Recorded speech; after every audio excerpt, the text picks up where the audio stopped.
Hello, Brandon. Hey, Tom. How you doing, man? I'm doing pretty good. It's pretty hot here, so it's going to be an interesting podcast, but I'm sure we can soldier through. Do you have a box in front of you currently? No, I don't have it in front of me, so I'm going to have to hold off one more week on that. Ooh. Yeah. I literally have the entire contents of my attic out of my attic. Because, yeah, there's nothing in my attic. What kind of attic aficionado am I? Actually, there's a rubber skeleton up there still. Interesting. Yeah. Are you doing renovations up there? Yeah, we're putting in central air, and my house has no ductwork whatsoever. So they were up there running it actually this morning, about 6 a.m. here. And yeah, we're doing some other renovations and stuff. But yeah, the guys went up and were like, "Oh, you got to get some of that stuff out of there." They're like, "You got to get most of it out of there." I was like, "Okay." So we got a dumpster on the property, so I've been filling it up. Wow. Yeah, and it feels good. Let me tell you, it feels good. There's still a monumental fortress of crap that needs to be properly disposed of. Yes. So how you doing? I installed, actually, similarly but not quite as dramatic, I installed cyclone fans up in the attic, and now just pull the stairs down and turn the cyclone fans on in order to suck all the heat out. And that works really well. We can knock it down about 10 degrees through the summer, provided it isn't really hot outside. Unfortunately, it's that way currently. But I did bring down the 3 metal figure cases, and the plan was to actually open them up and take photos. And I opened them. I got them down maybe 10:30, somewhere through the week in the evening. I opened them up, and I was just in a state of shock, because I hadn't seen them for about 6 years. And just so many, like, there's about 500 figures in these 3 cases. Dude. So I thought, I tried to video it, and I have to lift things out with one hand, and it's just like, and then my wife offered to video, and I was like, no, I'm going to have to find a way of actually displaying these things and doing it properly. But I have it literally right here. I can pat on it currently. So, oh, dude, what a tease. Yes. So coming sometime, probably within the next couple of days, I'll work something out. And I think what I'm going to do is probably just lay my laptop down flat and work it out somehow so I can get the focus and stuff to work properly. Yeah, I got to see it. What are the size of those figures? They're the same size as the ones that I sent you, basically. Okay. I didn't know if they were like a different scale or they're all the same. They're the same scale. So they're really, really densely packed. For the trip to your part of the world, a group of listeners have asked if I can run a D&D game in New Jersey as well. Yes. So I've got a small suitcase I bought through the week, and it's exactly the same manufacturer as these metal suitcases. So the density is actually really good. Standard suitcase size, I don't know, maybe 200 odd of those figures packed really, really densely in. So, yeah, probably after I get done with the recording tonight, I'll plan something and do some filming either tonight or tomorrow, depending on how the heat is. Where in Jersey are you planning on doing this? So that's an interesting question. What is it called? Oh, it's got a really strange name, like Mahwah or something like that. Yeah. I know what you're talking about. Well, there's I call it Malaga because it looks like the game Galaga with an M. But no, then there's that's a different one. Let me actually find where it is. I'm trying to work out how's the fastest way I can actually find this. I know what you're talking about. It's got like an MOWAH or something. Yes. Yes, I've seen that sign. Yes, that's the place. So that's going to be attached to the train show because that's in the same place. Okay. And let me see. Let me load it. Anyway, so that'll probably be at the start of... I'm still not even sure what the dates are going to be associated with me getting out there. But the plan will be to play a game there in an evening and then come down to your part of the world either before or after and play a game in your part of the world. Oh, yes. But yeah, I can't find it just off the top of my head. I used to be able to say it. I learned how to say it. And of course that was like 3 weeks ago, so... Oh, yes. Yes, dude, Tom, there's so much stuff around me right now.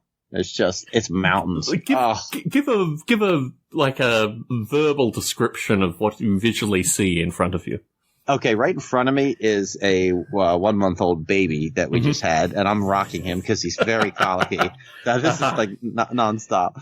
And but if I look actually directly in front of me is just a stack of crayons and tables and toys. I passed to my daughter. The Bat Cave is in front of me from Batman.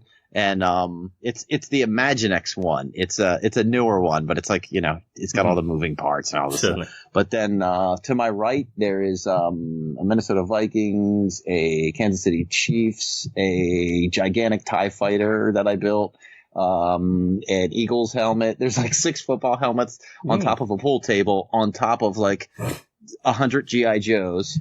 There's Hot Wheels orange track everywhere. I mean, it's everywhere. I got tons of Hot Wheels track. There's a Shogun Warrior sitting over there on my wood stove. There's a stack of Christmas lights over there. There's about 4 bins of DVDs, which maybe you can help me. What do I do with my DVDs? That's an interesting question. So I got rid of a bunch of them. Basically, you take them to a second-hand store. But what I did was I looked online to get an indication. Like, some DVDs there aren't streaming versions of that stuff anymore. So I went through, I don't know, maybe 3 or 4 years ago, and I put a bunch of them actually in the basement and went through that maybe every year or so.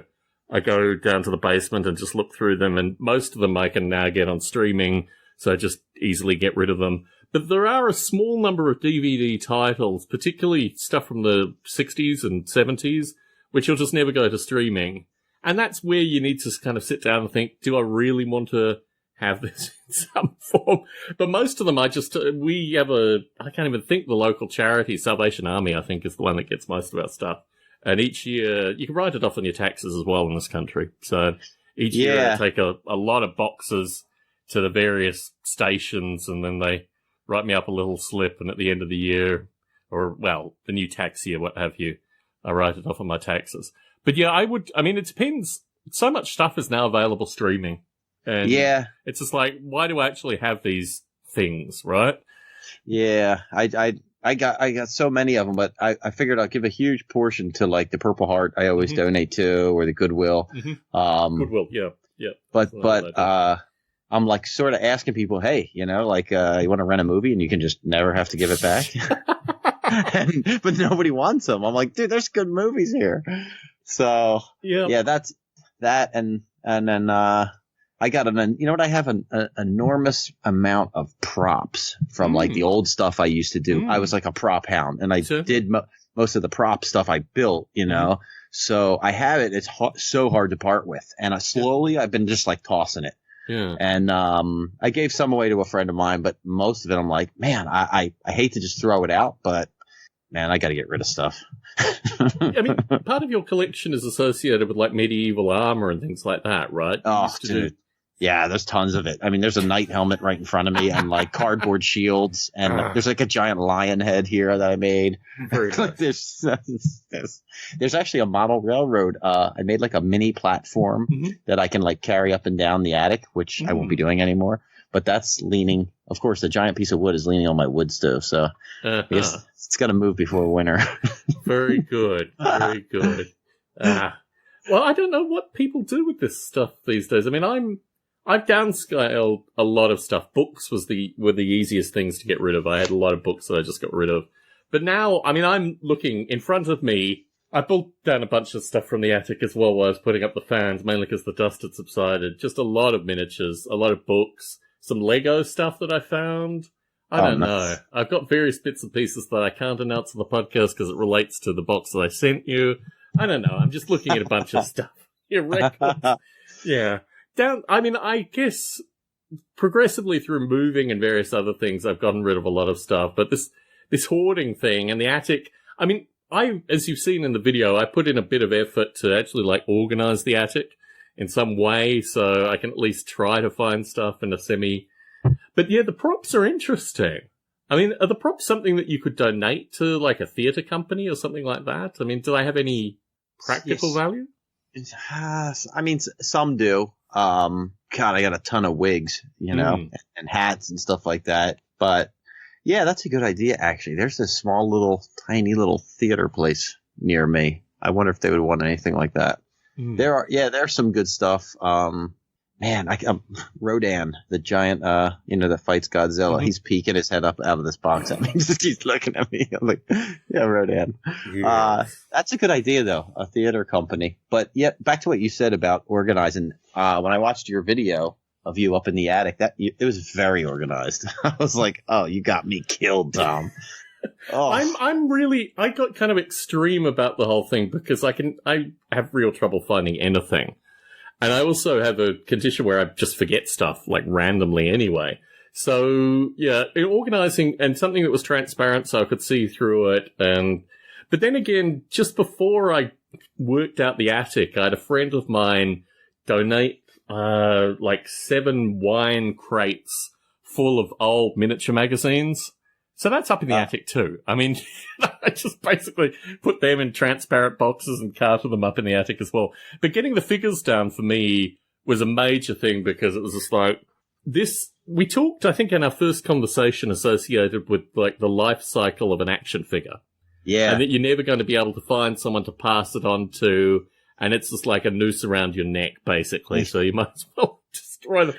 These figures are exactly like that, except I actually know intimately because when I was in the UK, I spent about 4 years collecting the figures and then sending them on to a guy who painted them for me. And he doesn't paint anymore. He's lost his painting ability, basically. Oh. He was in the British military, and I think he went to Kosovo or something. And he said, he was just counting skulls in Kosovo, and various things happened to him there. And, he had a life kind of trajectory where he would probably paint for about 10 years, and I got the best value out of that time, but he doesn't paint anymore. So all the figures, and you'll see this in the video, I'm trying to work out how I could do this. I did a zoom in with my iPhone, but all the figures are just immensely elaborate, and he spent probably not full time, but on and off for 4 years painting all these different figures for me. I can't wait to see them. When you see that and you realize that was the thing that overwhelmed me, was just I forgot the level. I mean, you can't comprehend the level of detail if you haven't seen them for 6 years.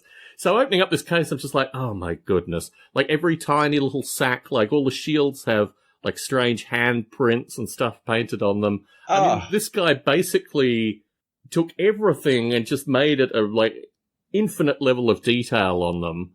And just, it was his life it was my life in terms of acquiring the figures, and it was his life in terms of painting them. And I got them for a steal now. They now have increased in value in terms of the lead figures, what have you. But it'd be impossible to find the value for like the intricate painting and the stuff that this guy has done. And then I found a bunch of other figure painters that were like, I send you a photo of a guy who used to write text on like the gun holsters and things like that. Yeah. I mean, you can't believe this level of detail that these people put into the... Anyway, so it just kind of... I opened up the figures probably, I don't know, maybe Tuesday night or something, and I felt physically sick. Like, I literally had to sit down. I couldn't breathe. Like, it wasn't just the fact that I'd been up in the attic. It was also just the overwhelming nature of just seeing this elaborate collection that no one will ever understand.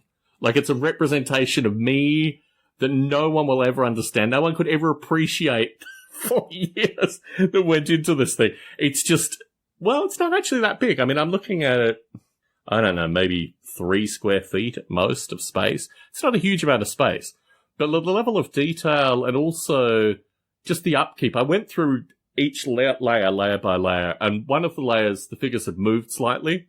But aside from that, they're all packed as I packed them 6 years ago, and they're all basically packed as I packed them 14, 15 years ago when we left the UK.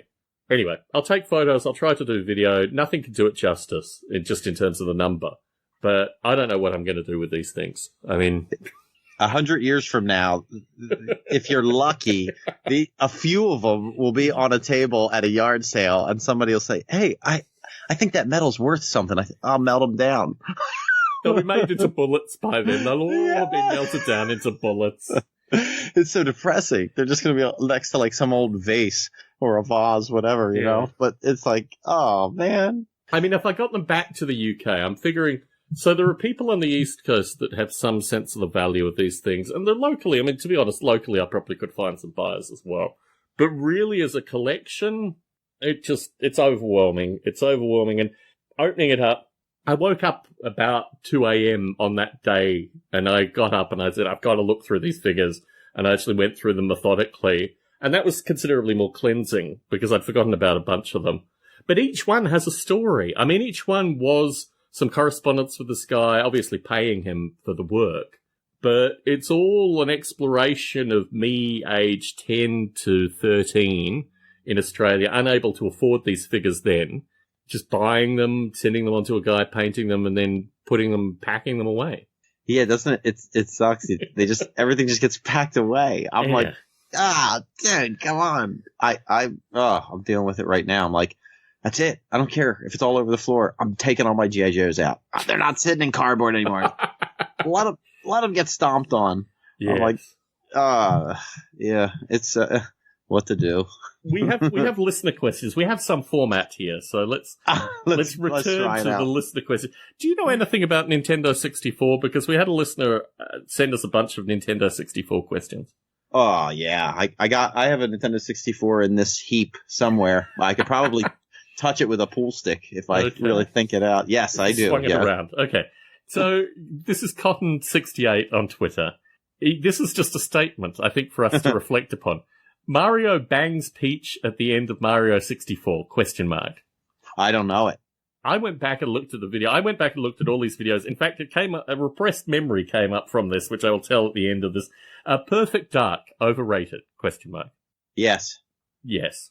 Yes, it's totally overrated, I think. Bond is good, but Perfect Dark, I think, give it a capital, sucks. Well, Bond was competitive, right? Bond had split screens and you could fight each other through it, right? Yeah, you could do four person, right? Four person. Yeah, yes. And then Bond was so cool. You know, there's one spot, I think I even maybe said this before, but you could go up to this one door where the bad guys were. I think it's the silo, and you could shoot through the window. They didn't see it yet. And you could shoot this one guy right in the butt, and he would kind of hop and hold his butt. And I would play this over and over, and I'd shoot him, and then he would recover, and then I'd shoot him again right when he would recover, and you get him to hop, and the other guys start freaking out. But I'd die just shooting this guy in the butt, trying to drag it out. Oh, yeah. Yes. Another question. Is Paper Mario just some Japanese dude on LSD? I don't even know what Paper Mario is. What is it? Mario? I don't know either. What I did was, with these questions, I looked them all up on YouTube. Paper Mario is like a two-dimensional Mario game, apparently. Final question. Superman 64, the worst? ? Superman 64. I'll tell you what, Superman the arcade game is horrendous. So and I don't even like Superman, so I will give it yes. That is one of the worst games. Although I think the first Metal Gear game, I got like violently sick off of like rotten pizza while playing it. So I've always hated Metal Gear from that moment on. Very good. Yeah, I don't know. Yeah, okay. That's enough out of me.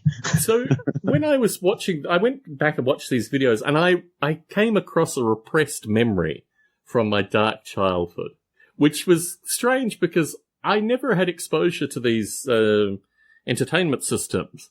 But I remember when I was about 12 or 13, I decided to buy a joystick, and I went and I purchased it on layaway. And because we talked about my experience with Masters of the Universe taking like 5 months to afford, saving up my, various bits of employment money. I love it. The joystick was a long-standing thing, and I had to go into the local shopping mall. It was what was called a Big W, which is kind of like a Kmart, basically. And I'd go in and I'd pass over the money to the guy. And about 2 payments before the end, I think it was 7 payments total, I had some infraction with my mother, and somehow my mother got her hands on the layaway thing and ripped up the layaway thing, which at the time completely burst my brain. And you need to appreciate this joystick was the hope that one day I could get a console system. So I actually found a joystick that was compatible with most of the console systems. Anyway, I taped up the layaway thing and went back in, and the poor guy, I mean, I don't know, I must have been one of the few kids that would come in on a regular basis and just put some money down. I finally got the joystick. And that was my representation of all these things. I didn't have friends. I had a friend that had an Amiga later on. Oh, yeah. I really didn't have friends to play these games on. So I would look mournfully, and the joystick was like a possibility in the future. I'm not even sure what happened to that joystick. I'm sure my brothers broke it. But it reminded me, looking at the Superman game and all the dexterous joystick work that had to go in. That yes, I had once owned a joystick, and it was fused onto a repressed memory. Michael Shadley asks via Twitter, Battle Masters board game and 1980s candy like Tidal Wave bubblegum and Bonkers, or any other 1980s candy. Oh, yes. What was the name of the board game? Battle Masters. I don't know Battle Masters, do you? You have a castle and you have various tiny little figures that basically represent knights and archers. I think it's the standard combination. You have knights, you have archers, and you have like men on foot. And, it's basically a war game. Are you like rolling the dice, moving the guys, or are you like physically doing things to the castle, like shooting stuff at it? I don't know, actually. I don't know much about Battle Masters. I looked it up as part of this question, but let's move Battle Masters aside. Let's talk about 1980s candy. Oh, okay. Let me give you this. In 5th grade, they take everyone to Washington, D.C., right? Wow. In the schools here, right? Yep. Okay. So from here, it's like 3 hours. So I load up on Jolly Ranchers. I got a backpack full of crap. And I get these caramel Jolly Ranchers that are like, the long sticks, not the little squares. And I got this little pocket Tomy game or Tiger or whatever makes it, and you bounce babies from a flaming building, right? So I put it in my book bag, and when I come out, it was so hot, the caramel Jolly Ranchers melted all. Wow, it ruined it. It was my brother's game. It melted all over it. I'll never forget it, man. But yes, oh man, bubble tape was so good. Oh yeah, bubble tape, and there's a bubble gum that had like I think it's Freshen Up, maybe. It had like the goo in the middle. Do you remember that? It was like I sort of do. Yeah. Yes. How about you? What did you like? Well, obviously I was in a different country, but my wife, thankfully, loves 1980s candy. And we can still find it in stores. There are a few candy stores locally. So Razzles is the big thing that she gets for me, which I'm not a huge fan of. But candy cigarettes, chocolate cigarettes, bubblegum cigars, a variety. I mean, obviously Pop Rocks and that whole thing. Just a lot of 1980s candy that my wife reminisces about. Here they have, which you can still get occasionally. What's it called? It's like peanut butter with nougat around it. I can't think what it's called. Whatchamacallit, I think is what it's called. Oh, yeah. And, Big Hunk. Big Hunk now basically would take out bits of my teeth, so I've reduced my Big Hunk. But when I first came here 20 years ago, Big Hunk was my thing. I'd sit on it for long periods of time and just get it to the toffee consistency, and that was certainly my bar of the time. Oh, dude, I love bottle caps. You know bottle caps? Mm-hmm. Those root beer bottle caps. I get like 1 pack of them a year, and I get it at the beach, and that was like last September. I still have about 8 of them left. Shut up. Oh, they're so good. I ordered a 12-pack of Pennsylvania Dutch Birch beer. It arrived at my work. I got ice and lined up shot glasses for my co-workers, and we all dived into it. Was the wrapper yellow? Was the label yellow? It's a beautiful wrapper. No, it's a beautiful label. It's remarkably medicinal. For my flavors, not really for my taste, but amongst my co-workers, some had children that they identified immediately would love it. So I was able to, I don't know how many I opened on the day, maybe 4 or 5, and I was able to get rid of the remaining cans to various co-workers that had children that like that kind of stuff. But yeah, definitely an acquired taste and very much part of the kind of root beer. Like, does it actually contain birch? I think so. Yeah. Yeah, dude. That's all our state has to offer. Just so you know. So you don't even have to. You can just go right to Jersey. You don't have to like even come here. Very good. It's so good, dude. A question for you. When you went to the beach, did you go to the Jersey beach or did you go to... Because I understand that the Jersey beaches were closed. I feel like we've never even met before, Tom, with that question. You went to Jersey, right? Oh, baby, yeah. And were they closed? Were the beaches closed? Or No, they just had signs everywhere saying everything is closed. You just ignored that. Yeah, like, what the main thing was, people said was like, obviously the government buildings, but then like they had all these signs like state parks are closed. And I'm like, what state parks? It's the Pine Barrens, dude. Everyone's going to the beach. But, yeah, it didn't really even affect me. I didn't even know it had happened until like the day, like later on in the day. And so just basically everyone ignored it. Like fireworks here. Fireworks are illegal here, and every 4th of July, you got M80s going off till 1 a.m. So. Oh, yeah. Yep. Yeah, here too. It's like you can have sparklers, but yet they have the same fireworks like the Phillies are lighting off. Like, they're going off all over the place. No, here actually, the illegality of fireworks means that the neighborhood kids get the biggest, most explosive fireworks possible. And we have security cameras up. I live a bit like Scarface, the end of the movie, where he's just watching through security cameras. And 1 a.m. I was woken up. There were like 5 M80s that were lit outside the front of our house in various areas. And I could see from the explosions on the camera actually where they were coming from. And you could kind of see the scurrying kids lighting off the next set. But yeah, it's a funny thing, fireworks. Oh, that's interesting. So it was officially like you're not supposed to go on the beaches, but basically no one paid any attention to it. Interesting. Yeah, I guess I don't even know if where I was going there's no lifeguards, and it's really like I'm going to like the villas of New Jersey. I'm on the like the very tip bottom of New Jersey, Town Bank, right near Cape May, and so like I said, I didn't even know that it had happened. So in main towns, I don't know if they like shut down the beach, but I don't think they did. Very good.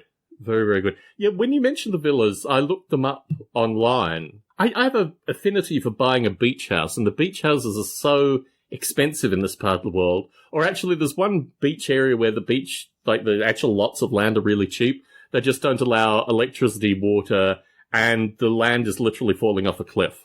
And that place is called Bolinas. And it rhymes with penis for a reason. And Bolinas is just like the most horrible part, because basically there are 5 or 6 locals that own land that have electricity and sewage. And then they form a council and just vote no new permitted electricity and sewage. So you could buy the land for like $30,000, but it's probably going to fall off into the cliff in the next 5 years, and you're not going to get any, electricity or sewage on that. But so I have an interest in beach houses. I've looked up the West Coast, certain areas in like Oregon and Washington State. But yeah, it looks like a standard kind of beach house thing, right? These villas, right? Yeah. Like the villas is like, I feel real at home there, but it's sort of seedy, It's like, but the food is so good. You'll never know it. There's like these just hole in the wall places, and you're like, oh my God, like I got to stop here and get sausage. I got to go over here and get crab cakes. I got, like I got to get here and get the homemade ice cream. Yeah, it's all that way. My girlfriend's father, my wife, listen to me, her father got a place. This is 10 years ago, but he got like the last house under 100,000 in Cape May. It was like 99,000, 98,000. And it's like in a neighborhood. It's great.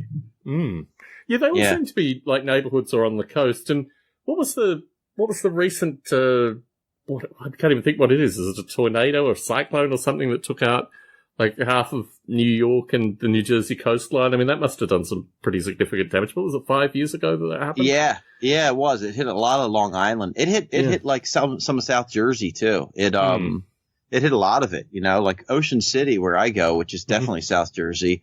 I was going to actually drive down and just bring my kayak and see if I could get in, and I ended up not doing it because they blocked the town except for homeowners. But there's like tons of footage of guys kayaking all over the streets. Oh, yeah. I was like, this is going to be awesome. Yeah. I forget what hurricane that was that did that, but there's like Ferris wheels rolling away in the ocean. I mean, it's like an episode of The Simpsons, Well, like boats ended up in the middle of properties and things like that. I mean, it had that kind of tsunami effect as well, where it lifted boats up and things like that. Anyway. Oh, yeah. Back to the list of questions. Our friend Art Webb asks via Twitter, Skeletor's number 2, Beastman or Merman?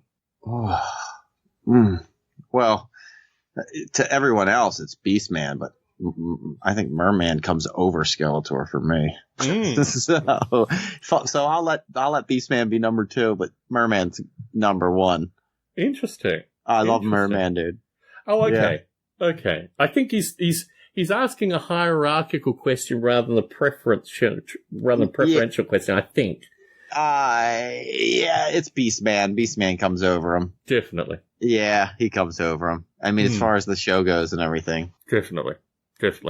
Roger Shackelford asks, for me, One PC game everyone should play before they die. Historically, it was always Age of Empires. I went through a brief period, Dawn of War, but Age of Empires 2 over like an infinite-sized map. And apparently people could still play it. But yeah, that is the game for me. Played it for many, many years. Kept modifying the Mac version to get it to continue to work. And I don't know when I stopped playing. But yeah, that was definitely the game for me. And for Brandon, speaking of the Jersey Shore, best memories from Jill's. Oh, Jilly's Arcade? Mm-hmm. Oh, dude. I had like these older surfer guys come up to me and everyone was playing Mortal Kombat when it first came out and they like knew fatalities. And I was like waiting patiently, but everyone's like butting ahead. And one of them just comes up to me and he's like, whispers the fatality to me. And he's like, you're being patient and not trying to butt. He's like, here's how you do it. And I was like, oh, yes, dude. So I was like burning people with Scorpion like a few minutes later. But, yeah, I still go to the photo booth in Jilly's that has the old prints, you know, to get those. And I liked, they had like the way they packed the games in together. I mean, it would just be like it just felt like rows and rows of games. I always remember that. And the game Rolling Thunder. I always think of Jilly's when I play Rolling Thunder, the way the guys like evaporate after they get shot. I don't know. So it's such a different game. So Roger notes that he's currently living in Ocean City, New Jersey. So, well, you are living in heaven. Very good. Let me tell you, pal. No offense to Adelaide, but it's freaking awesome. We'll get to Adelaide. Awesome. We'll get to Adelaide later in this recording if we get there. Jeremy Salazar asks, worst trends, fads from the 1980s and 1990s. Oh, dude, hearing that song, I can't wait. I know that's not a trend, but that's the most annoying song from the 90s. Worst trends? I never liked wristbands, dude. I never liked wristbands. I had some. Yeah. They're so lame. I don't know. What do you think? I don't know. There were a series of dances like the Macarena, but this is really the later part of the 90s. There were various like food trends that I found really very strange. I think when I flew out to LA in 1990 from Australia, and I think the US was going through like a no salt phase. So there were like bizarro food trends. I don't know. I mean, there were all the kind of slinky and silly string and all these kind of things, but I don't really find that particularly offensive. You're right. There is some super annoying music through this period. The kind of post-grunge period I found rather strange, you know, like after Cobain's death, it was just like, okay, we kind of get the concept now. And yeah, I guess the kind of mid-90s had a series of annoying... I mean, I love Manchester. I've lived near Manchester, but the whole Oasis period and that thing just... anyway, so I think, continue. Zubaz Pants. You know Zubaz Pants? Mm-hmm. And our friend Art Webb, if you're listening, you know you had a pair, and you probably still do. They're probably tucked away somewhere. Zubaz Pants were hideous. Yes. And anything with like bedazzles on them, with those sparkles, those jean jackets with those sparkling things. Yeah. And maybe some metal jackets. I mean, maybe some metal jackets with, but yeah, probably not. Probably not. I will agree. Man, Iron Maiden patches on the back of jean jackets were so awesome. I never had one. I still want one, but that's sort of off topic. Sorry, the jean jacket needs to smell, though. That's the thing. Like, there's certainly an aroma of those jean jackets that I have this smell of, I don't know what it was, just musty teenage boy that seemed to be, like, central to those things. That sounds like a fragrance you can buy at Macy's. No, I don't think you can get it at Macy's. But those places that sell sausage, I'm sure they have that fragrance in spades. Dude, I will mail you some sausage. Oh, man. I'll do like standard shipping, so it takes like a week to get there. You know what? I've just come back from wine country, and there's this place that we go to that has like amazing preserved meats, speaking of sausage. And we go there every time we're going through Napa. If I had my wits about me, I'd remember what it was. This time I got some like preserved ham that had like a mushroomy, almost moldy quality to it. It's funny, the whole preserved meats. Like normally you go in the prosciutto, kind of that area, but when you get the more, the French kind of mole, black ham related stuff, delicious, but disgusting. Quality. The truffle of meats. Yes, the truffle of meats. Okay. Ron Kleiss asks. Now, I've got to apologize. Ron Kleiss asked a series of questions associated with G.I. Joe that we just missed, and they've been expunged from my notes. But he was saying the aircraft carrier, the G.I. Joe aircraft carrier. Do you have any memories of the aircraft carrier? Did you know anyone that owned the aircraft carrier? It's as if you already know, Thomas. Is it in front of you? No, there are no pieces in front of me. Okay, yeah, this kid up the street had it, and I don't think his parents would let him bring it inside because it just stayed outside, and we played with it. It was huge. So later on, in high school, no one's really caring about G.I. Joes. I still did a little bit, but they end up, and this is my fantasy in life, my whole dream in life is to find a giant bin of G.I. Joes out by somebody's trash. Like the original stuff, So they put the aircraft carrier out in the trash, and I was playing a lot of hockey then, and I wanted to be able to practice shooting pucks. So I took the deck of the G.I. Joe aircraft carrier, the flag. I take the whole deck, and there was probably like 3 or 4 pieces, but I took the 2 biggest pieces, took them in my backyard on the grass, got my hockey pucks, and I would rip hockey pucks at this like board wall I made, but off of that. And that was like, I could kind of simulate, okay, the puck kind of moves on the smooth plastic, but that I always, and then it was gone. I must have thrown it away, but it had that big 99 on it. And, yeah, dude, it was awesome. How big was it? Was it like 7 feet long, or was it smaller? I mean, I've only seen photos, and it's difficult because I'm not sure the kid's size with reference to the aircraft carrier. How big was it? It looks like it's like maybe like 4 feet long. Okay, not that big. Okay. 4.5 feet long somewhere. I just went to a convention, not last weekend, the weekend before, and I took a picture. And it's actually funny you say that because it's hard to tell how big it is. There's a dude like standing right there, like my age, and his face is like, oh, and I'm like, he's feeling what I'm feeling, and I'll send it to you. But he's like, oh, I'm like, there's no children interested in this stuff. Yes. Yeah, the boxes of G.I. Joes and these kind of things, we had a question a few weeks ago associated with finding toys, and I remember I went to public school, the government schools, and my experience was so great that my parents basically insisted that my brothers go to private schools. So when they first started with private schools, I went to one of these private school fates, and there was a box of 30-plus Masters of the Universe figures. Oh. And I was just like, okay, I'm not going to do anything, but I'm going to work on this fate stall for 7 hours, which I did. And then at the end, none of them had sold because it was well past the Master of the Universe phase. And I just neatly put the box aside and I said, I'll give you $10 for this, because they just have to pack it up and put it somewhere. So anyway, I passed over the $10. And then I think there's a theme here, because I seem to recall, like literally just at the point that I was leaving, my mother turned up and said, you can't take all of these. Get your money back. I don't even think I got my money back, but mysteriously the box was returned to the parent, and I never got those Masters. Oh, there was every possible, like some of the ones that you had that I hadn't seen for so long. I'm just trying to remember which ones from your collection featured in there. But yeah, there were figures that weren't even in my repertoire. Like obviously Masters of the Universe continued on through to, I don't know, like, must be the early 90s, and they were releasing new figures through that period of time. So there were a bunch of figures that I'd never seen before that were in the box. And then just assumed, well, obviously it carried on. I didn't have much interest in it, but I thought, this would be an interesting collection, but lost it in that experience. So, anyway. And Masters of the Universe has, like, and they've been out for a while. It's called Masters of the Universe Classics. Oh, yes. And, man, they are so cool looking, and they're so friggin' expensive. $99. Oh, yeah. Dude, it's unbelievable. There's Roboto is like, I'm like, dude, one day when I hit the lottery, I'm going to buy Roboto and treat myself. He's like $100. I'm like, dude, he looks so awesome. I had a Trapjaw. I saw Trapjaw through that, and I thought, this is a figure. Like, I never would have the chance of getting a He-Man. I had a Skeletor. In fact, most of my collection were the bad guys, because the good guys would always be sold out immediately.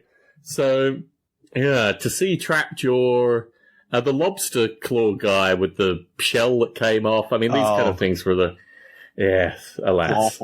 Clawful. Yeah. Anyway, aside from G.I. Joe figures, Ron Class asks, first concert, ? Dude, I don't even know. I never go to concerts. First concert? Mm. Oh my God. I was probably like 30. Hold on. Let me think. You go first. Well, I used to go to concerts as a child, but they were like pantomime concerts. And the one that I remember was one where my mother volunteered me to go up on stage and sing. And I remember just getting up there with a microphone in hand, and I did a version of Home on the Range, except it was with Australian animals and things like that, which isn't the way. So I remember just looking out over this darkened audience with microphone in my hand, you know, wailing out a few verses of the song that I made up. But probably, I mean, I started attending concerts seriously. We've already talked about the concerts I couldn't attend, Public Enemy and Ice Cube and Ice-T and these kind of things. But when I started to live in the Bay Area, Wozniak built an amphitheater with Bill Graham called the Shoreline Amphitheater. And Wozniak's people 2-3 times a week were like, oh, so-and-so's playing. Do you want to go see so-and-so? So I've seen a wide variety of bands through this box seat thing through the 2000s. We still go back to that amphitheater periodically, although I'm no longer in the box seats. Went and saw the Grateful Dead, well, actually the Dead Company there recently. But yeah, I don't know. I like you, I started seeing concerts when I was in my 20s. And now I go to maybe 1 or 2 a year. I think I saw. Well, I went to like a couple of Warp tours, and like I remember going, and everybody else had gone to so many concerts that I didn't really know. Like, I'm like, is there like a big hall and like you sit in chairs, or is everybody running around? Like, I had no idea what to expect. And I actually went to a couple of concerts where like we were like sitting in seats, and I was like, like I saw Sigur Rós. I think they're from Iceland, and I saw my buddy insist. I was like the driver for him and a bunch of people to go see the Foo Fighters, which I had no interest in, but they loved it. And there's a band called the Transplants, which was a couple of the guys. Yeah, a couple of guys from Rancid, and I didn't even know that band existed. And they opened up, and I was like, this is the greatest thing ever because I love Rancid. And I was like, and nobody else knew that I was with it. I was like, okay, this is great. My night's not going to totally be uninteresting, but. Yeah, there's not many. Man, I could probably been to like 6 concerts in my life. I don't even ever want to go back. I'm like, I went to the Guns N' Roses concert in Philly where Guns N' Roses didn't show up, and people smashed this like all this sound equipment and went crazy. And I knew a guy who knew somebody, and they were like, Axl Rose isn't showing up, and they were like, people are going to freak out. Get out of here now. And I remember we were like, all right, let's get out of here. And my buddy was like, well, he was sort of a big dude. And he was like, I'm going to stay and see what happens. And he was like, it was crazy. It was like a riot. And I was like, this is why I don't have any interest in concerts. Yes. Yeah. But I love music, but it just sounds so much better on a CD in my family room.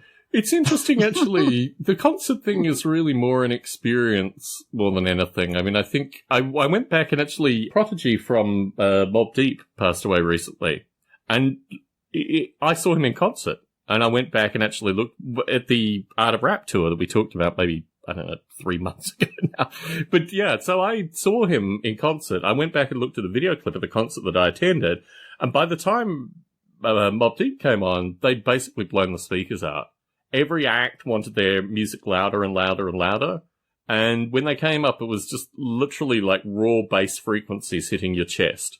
Like it wasn't even really music anymore. It was just like raw bass frequencies. And if there was any scratching, you could feel like your lungs and your kidneys changing areas. But dude, it wasn't actually music as you might understand it today.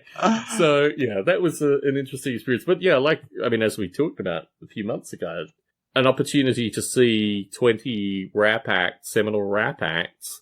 Yeah, very easy to do. Anyway, Ron Class also asks, best and worst garage yard sale finds that you just had to have. Oh, dude. That's such a weird question, but so thrilling.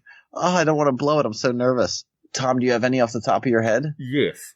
Go for it. I went through a period in the late 90s where I was obsessed with not turntables per se, not Technics, not the $700, $800 things, but literally old record players that I would then take apart and put back together.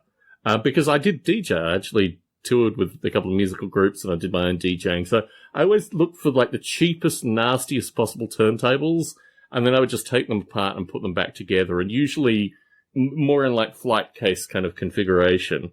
So yeah, a bunch of old turntables that I completely butchered. It's one of those things where if you get 3 of them, you can usually make 2 of them really nice, right? So you just take pieces off. The worst, and this unfortunately I have to relate associated with my wife. We were in the UK, as I did with Little Toy Soldiers. My wife went absolutely crazy for China. Like, there's just so much porcelain in the UK. When we moved back here, we had a storage unit, and we had, I don't know, maybe like 8 full China sets that my wife had purchased at various points of the trip. The one place we went to, my co-worker was running a stall there, and I turned up there and he was fighting so badly with his children, like really having a drawn-out fight. He had daughters, and they just gave him hell. I mean, he was a nerd. We all were nerds. But his daughters just, like, picked him to pieces. And I remember walking up to the stall and actually having to walk away. Like, I couldn't go and say hi to the guy because he was just being ripped apart by his daughters, and I had to go pick a plate. Anyway, my wife found a giant, not a giant, probably 14 inches by 12 inches by 10 inches, like a giant ceramic rooster, which was, I guess, a bread thing. Or I don't know, maybe you put eggs inside it or something like that. She had found this and was really enamored by this thing. I think we ended up having like 3 or 4 of them, but somehow lost in translation as these things happen through married life. I was supposed to pick up the rooster, and I never picked up the rooster. So that was, I seem to recall we did end up going back, like late in the day, and I scurried over, found the guy with the rooster, was able to slip him £5 more, and actually no one had purchased it and take the rooster in that case. But that, I think, that's the worst kind of yard sale experience that's burnt onto my mind purely through the marital shame associated with that particular item. You know what? I can't think of a worst one. I bought some dumb stuff I didn't need. We all have. But when I was a kid, I was still in the car seat, and this item is sitting right here, dude. It's right there. One of them. There's 2 of them. The other one's at my folks' house. My mom and my sister were driving through Drexel Hill, and we come to like a stop sign or something, and I'm in the back seat of this old Chrysler, and I look out to my left, and there's like a hill of grass, you know, and I can't, this is like before I went to school, and I started freaking out. My mom said, she was like, I just started freaking out in the back seat, and I'm like, "There's Shogun Warriors! Shogun Warriors!" And, you know, like the 24-inch Shogun Warriors. So my mom pulls over and goes up, and for like $1, she gets 2 Shogun Warriors, or like $1 each. And they're both Raideen. I still have them. Raideen sitting right next to Godzilla over here. And the one is at their house, but that's like, they still talk about that. I'm like, Mom, tell me more about like where we were. I was trying to track down the actual street where I got them, like the actual house, not too long ago. I was like, oh, it's so crazy, but that is by far. How big are these things? I think the actual inches is 24 inches tall. Wow. Yeah, they're at every Comic Con or Toy Con, probably Comic Con too, but they're Japanese, obviously, and there's a lot of them, but I know there's like, I always see like Mazinga, Raideen, and like Guy King, and not Rodan. I forget the other guy's name, the red dude with the spiky head. God, jeez.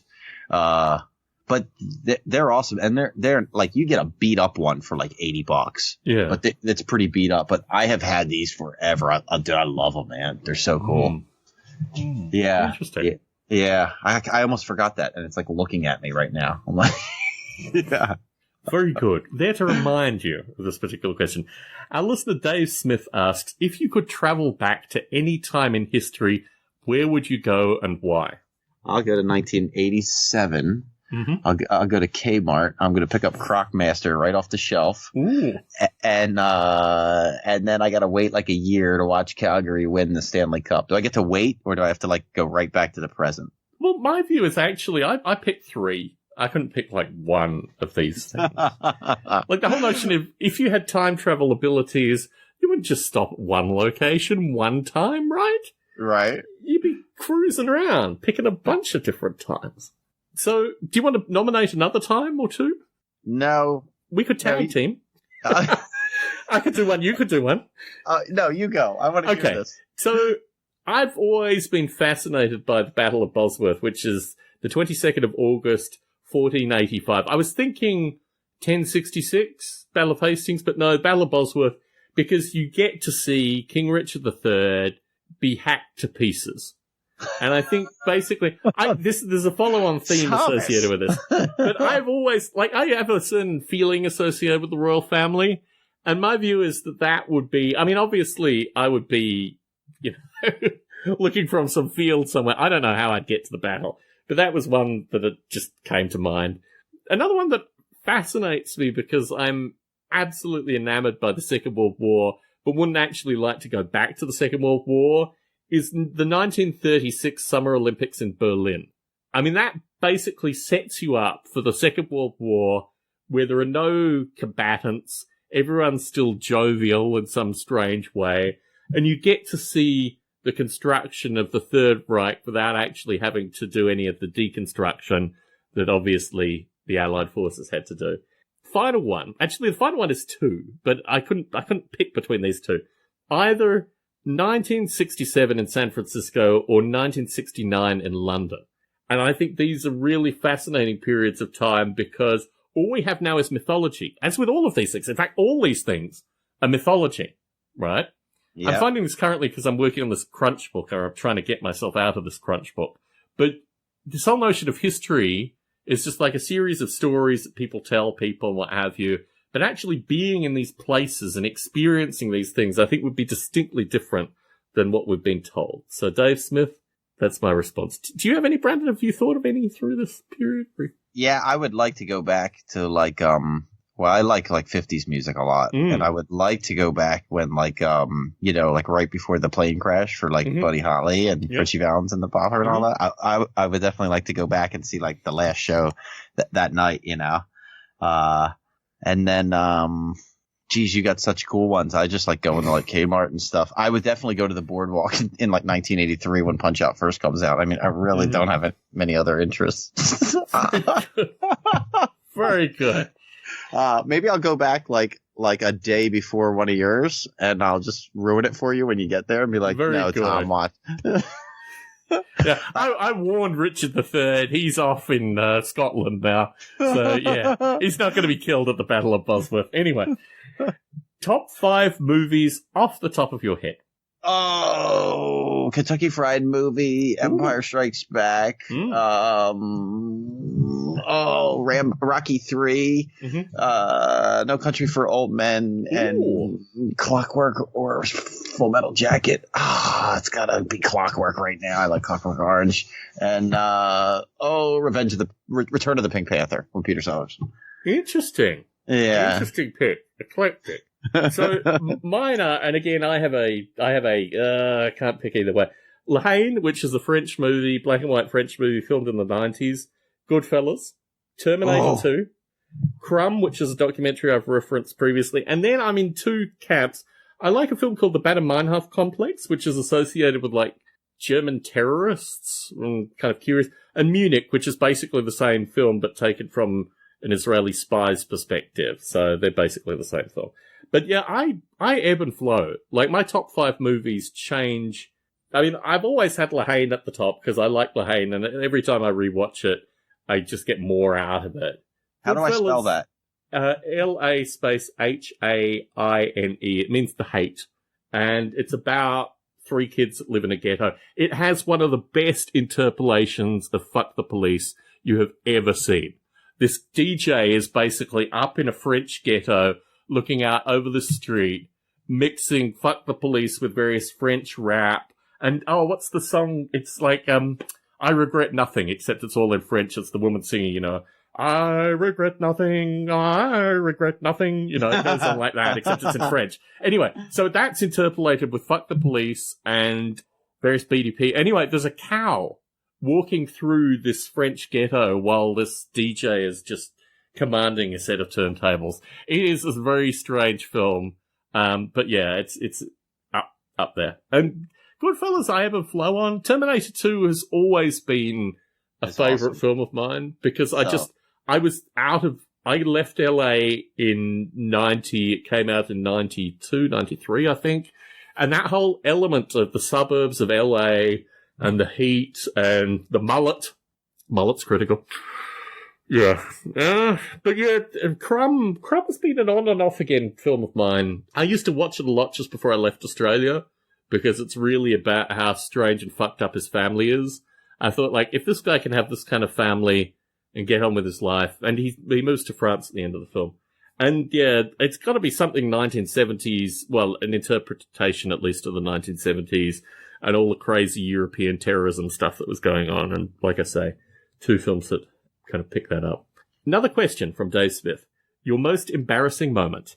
Oh man, one time I hurt my leg and I had relatives coming over and I couldn't really walk on it. I was probably like 9 and I had to take a leak real bad. And like they were at the door and I remember my mom was like, you want me to help you up? And I was like, no, I'll get it. And I just got to the bathroom, but I peed my pants. I couldn't hold it anymore. And then I just had to like sit in the bathroom all night, like waiting for a chance to get out. But that sucks pretty bad. And then what about you? I did a lot of traveling when, in 1999, I basically traveled for 3.5 months solid and gave myself blood poisoning and did a whole bunch of stuff there.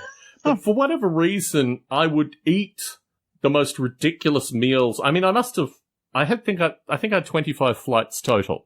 And I had this way of finding the most spicy curry or Indonesian food. I remember this flight, I think, was Indonesian food the day before. So I'd eaten some Indonesian food, which was really good, but just incredibly spicy. And I got on this long flight to Dallas, and it was a United flight, as they always are. And for whatever reason, they had us wait on the tarmac for like 30, 40 minutes before they actually got us. And of course, we had to be all seated, what have you. And about 15 minutes in, I was just like, this is not going to be civilized for anyone around me. I ran to the toilet, the air stewardess or whatever, was like, you can't do this. Locked myself in the toilet. The announcements came over. You can't get up and move, what have you. I was already in a blissful state by that point. I didn't need to hear anything else. I had a similar experience when I went up through the Canadian border. Again, I can't remember what I'd eaten the night before, but yeah, there was a similar experience going up through the Canadian border, except the Canadian customs folk were far friendlier than the United, flight staff. But yeah, I think they're probably my most embarrassing moments. I went through a series of them. Actually, my wife and I were waiting. We went, in homage to your trip to Vegas, we went to In-N-Out Burger today. Was that a food poisoning experience for you, or was that another food poisoning around your time in Vegas? I can't recall from the story. Did you get food poisoning at In-N-Out, or did you get food poisoning on the trip when you had In-N-Out? No, on that trip. Okay. Not at In-N-Out, yeah. So anyway, just through married life, I've been married, 15 and a bit years now. My wife had way more embarrassing experiences that apparently I had, but none of them seemed to, I think the main thing is when you run towards a toilet on a packed out flight, when you have to like crawl past people, and when they're announcing over the thing, you cannot get up, you cannot do anything, and you're on the tarmac, you're not going anywhere, and you're about to move to the thing that connects the plane with the thing so you can get out. Yeah. Yeah, anyway. Oh man! Another question from Dave Smith. Oh, do you have a follow up? If you have a follow up, no, I had one. I can't remember it. I'm laughing at. I'm picturing you crawling over people. It could have ended really badly. I mean, that was the experience. And the thing is that I remember a flight to Chicago as well, and I had like really, really. I went through this kick, which basically was my 20s through my 30s. Where whenever I would go to a restaurant where they had a spice rating, I would always, we have a spice rating from 1 to 5. Get me a 16. I've lived in Thailand. I've eaten chilies enough to get blood poisoning. Give me your hottest food. And this was basically my life. Whenever I'd go into a restaurant, I'd be like, if I'm not hospitalized by the end of this meal, you have not fed me the level of spice that I need. Oh, you know what? I never had a pair of jeans until I found them in like a hand-me-down box in 7th grade. I never had them. My mom would just sew my pants, right? I just call them pants because all it was legs with elastic at the top and maybe a pocket. And they're just like cotton fabric, solid color fabric, you know? So this is what I wore every day all the way up through like 5th, 6th grade. And we would play soccer every day at the elementary school I went to. So you go out and you play. Everybody had this big game of soccer at recess. Mm-hmm. And of course you're trying your hardest. I would split the crotch on these things because the elastic would work its way down and then I'd boot the ball and I'd blow the crotch out, right? And of course, this is long before boxers come around. Mm-hmm. No one cares about their underwear. It's like a tighty whitey on. And then of course I got to go back in. And the first class we go to is social studies. And this teacher, I couldn't stand her. I'm not going to say her name. We'd have to sit Indian style and she would teach the class on the rug. We'd sit in these. I said, "You don't even know what I did to the crotch of these things, lady." I'm like, "Come on, man!" So I'd have to like wedge my book down in my lap. Oh, it was so embarrassing. I was like, "Oh, dude." Mm-hmm. That was like a daily experience. I had a similar experience, but I think it was my mother at the time. So by this period, my parents had divorced, and everything, like the cost of everything, was just extreme. And my mother had like all these like bright purple and like violet and strange kind of orange puke colored things. And she would patch up my pants with these things. So not only would I have the solid color, but I'd have these patches, which I get to school and rip off and I'd much rather have holes in my clothes than like large colored identifications associated with the holes. Anyway. Dave Smith continues. Have you ever had any sort of paranormal experience? None. It doesn't exist. So my paranormal experience, well, I've had a few paranormal experiences, but they've always been Scooby-Doo-esque. And one of the ones that really freaked me out, and I must have been, how old was I? It was after my parents got, I know actually, because my grandparents moved into this house. This features your favorite location, Adelaide. Oh, dude. Sounds like a cold, refreshing glass of juice. Exactly. Yes. And so my grandparents had built a house, and they built the house next to this guy who used to design schools. So basically he was like a prison architect, except for kids. And he didn't like the way my grandparents had built the house. He had complaints, and he'd start by like yelling at them when they drive in, and he was just always there and in their face. But in the evenings, in the late evenings, so the house was basically a standard house. It was elongated on a block. My grandparents lived on one side of the house, and then there was the kind of guest rooms on the other side of the house. So this guy walked through my grandparents' like yard, and then perched facing towards the guest bedrooms, and would start talking like through the guest bedroom windows in the late evening.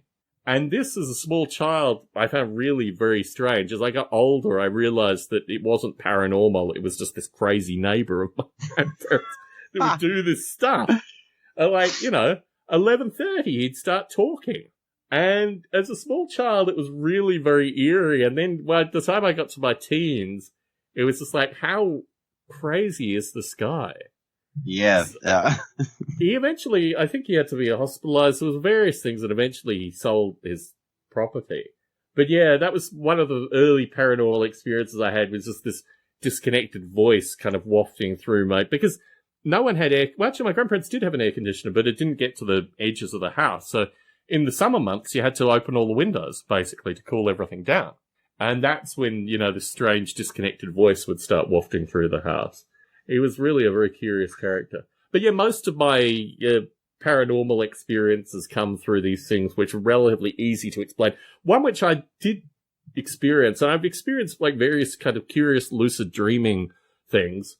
But once I dreamt I went to a bakery that I knew very well, but I lived on the opposite side of town, so I could never get to the bakery. And I picked up a pen off the ground in the dream. And I woke up in the morning and I had a pen in my hand. And that was a kind of strange experience, but obviously easily explained. I mean, sleepwalked somewhere, picked up a random pen, who knows. But yeah, they're the two that come to mind associated with paranormal, experiences. Yeah, I'm always looking for it, but nothing. I even lived one of my first apartments. They said that the room I stayed in was haunted. I guess somebody had offed themselves in there, and so I would openly chat up the ghost. that they said was in there. But when I left, they still had the apartment, and the other guy who moved in was like totally freaked out by the room and everything. But I never had any kind of nothing. Alas. Yeah. Alas. Adam Sarsky, our friend, asks, buying items that you think you will use on a regular basis, but you never end up really using it at all. Oh, yes. Experiencing it now. You must throw them out if you don't use it within 2 years. I'm actually shortening that term. I'm like, if I don't use it in the last year, you have to walk over to the trash can and put it in there or donate it. That's what I'm trying to do. Yes, you're speaking as like in the process of reformation, but you have a lion's head somewhere in your vicinity. I'm putting it in the dumpster tonight. Are you? Alas. But yeah, it is an interesting thing because I think the nature of attic aficionados is acknowledging the problem quite directly associated with, and it's interesting this notion of use. I mean, the D&D game for me justified a wide variety of stuff. In fact, I've bought recently. So I have all these dungeon bits and pieces which are made by this guy, Dwarvenforge. He's got a show on Netflix, a documentary about his life, and they're slightly too heavy. So I won't be able to bring them with me to the East Coast. So okay, I've got to find some way of fixing this. And what's I found, that show called? Dwarvenforge, maybe. Let me find it. Anyway, he's where are we? Dwarvenforge. This is the Shopify. Dwarvenforge.com. DWARVEN Forge FORGE.com. And he has a movie. I don't know. Is it on the videos? Maybe. Yeah, I'll dig it up. Yeah, anyway, it's all about his tortured life making these things. But he's made millions of dollars through Kickstarter. And he's an interesting character. Anyway, I bought the various bits, and I use it at my D&D nights. But it's slightly too heavy to be carting around. So instead, I bought this plastic map thing that you draw up with pens, like standard dry eraser pens. And I'm just like getting more junk, basically, that I can justify because I'll be playing 2 D&D games on the East Coast, and I need to have an ability to draw dungeons dynamically. But yeah, a lot of my life is just finding this eclectic stuff. I get rid of a wide variety of model rail stuff, and then I acquire model rail stuff, and I get rid of model rail stuff, and then I acquire it. So that's the main thing that I'm constantly in flux. For example, I found a train store, and I bought, 3 boxcars and a locomotive, which is in front of me, with the vain hope that I will eventually lay some track down and run them accordingly. But I'll probably give them away to, kids or people that contact me or this kind of stuff. So I'm always in flux. I try to live by if I haven't used it, I don't know, really. What is it realistically? How many? What's the time? Oh, I gotta hear It's physical space. It's physical space. So once something starts taking up more room than it should, and I've thought about this because I really love artifacts, and I've met people, and I used to do this with books. In fact, I still kind of do with books. I've got a series of books that are really like you could never find. So, for example, there were books that various villagers in Eastern Europe wrote after the Second World War that gave an account of what happened when the Nazis came through, and I gave to a charity to translate these books, and then I found one of them. Like, I saw it on eBay, and I just bought it. So I've got all these little artifacts that tell some kind of story about me. My father sent me basically a quarter or a third of all his books, which was literally, I don't know, what was it? It was about 27 square feet of books. I went through that and found like a tiny, small fraction of those. So I'm always looking for like really curious artifacts, and I have a lot of really curious artifacts. But even I'm starting to go through the artifacts, and the main thing is moving. I mean, my anticipation is that sometime we'll move probably to the UK, or at least somewhere other than here. And it's just, when you've moved your life so many times, every time you're just like, okay, I'm going to fix this part of my life. And I have. I used to have a bunch. I mean, I've still got a few really old physics and chemistry books that were given to me by scientists and people that I've met. It's far harder to get rid of, like, gifts that you've been given that have, like, names inscribed in them and this kind of stuff. But I've been able to do that too. But yeah, it's just a problem. It's a perennial problem that I just have in front of me. I'm just looking at shelves and shelves and shelves of junk. Yeah. It's, I'm looking at it now. It's like, and my little, like, sick little reward is like, okay, if I get rid of this, I'll have this much more space and I can put action figures there. It never happens. No, I literally have to start, like, throwing stuff away and then, like, run away from where I put it. Yeah, I have, like, silk screens over here for making T-shirts and stuff. I'm like, what do I need those for? Get rid of them. Yes. I had a phase with T-shirts. I had a phase literally with the physical T-shirts because when people find out that you collect something, and this is the thing with the miniatures magazines that I was given, a few years ago now. Once people find out you collect something, when they get rid of their collections, they dump a bunch of stuff on you. And this is a phenomenon that I found. I try to keep away from pesky humans primarily because of this, but you will get given other people's collections, and then you've got to go through that. I mean, that's the scenario with my father, right? He got sick of a bunch of his books. He sent me a bunch of his books. Then I had to go through them and donate a majority of them to charity.